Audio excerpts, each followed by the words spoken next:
एक बार नारद जी घूमते हुए विष्णु भगवान के पास जाते हैं और कहते हैं, प्रभु आप मुझे सत्संग की महिमा बताइए, सत्संग क्या है।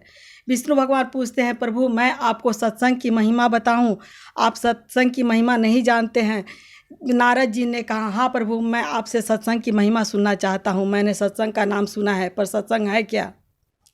विष्णु भगवान कहते हैं, आप बगीचे में जाइए, बगीचे में एक आम का पेड़ है, आम के पेड़ के ऊपर छिपकली है, आप उससे जाकर सत्संग का मतलब पूछिए। नारद जी बोलते हैं, प्रभु आप क्या मजाक कर रहे हैं, छिपकली मुझे सत्संग की महिमा बताएगी। विष्णु भगवान बोले, आप जाइए तो सही।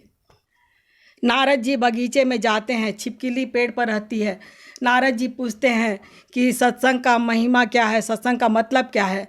इन नारद जी की बात पूरी भी नहीं हुई थी, छिपकली पेड़ से गिरी और गिरकर मर गई। नारद जी वापस विष्णु भगवान के पास आते हैं, कहते हैं, प्रभु आपने क्या मजाक किया था, मैंने छिपकली से पूछा सत्संग की महिमा, छिपकली पेड़ से गिरी और मर गई, वो मुझे क्या सत्संग की महिमा बताएगी।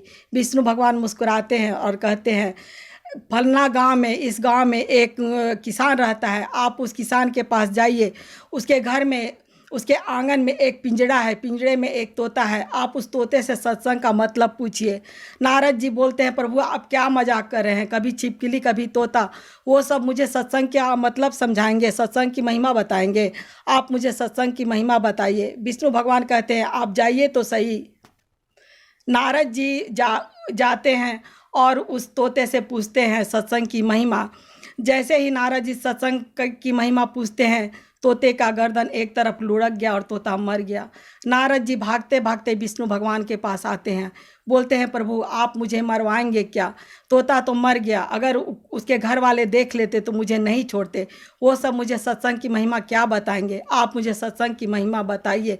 विष्णु भगवान मुस्कुराते हैं और कहते हैं, प्रभु अब तक आपने सत्संग की महिमा नहीं समझी, आपके एकमात्र क्षणिक सत्संग से छिपकली अपनी छिपकली योनि को छोड़कर तोते में जन्म ली, और आपके क्षणिक संग से तोता भी अपना जीवन त्याग कर और एक गांव में राजा के घर में राजकुमार बनकर पैदा हुआ।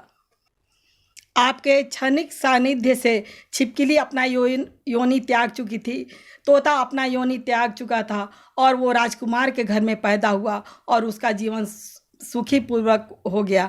यही है सत्संग की महिमा।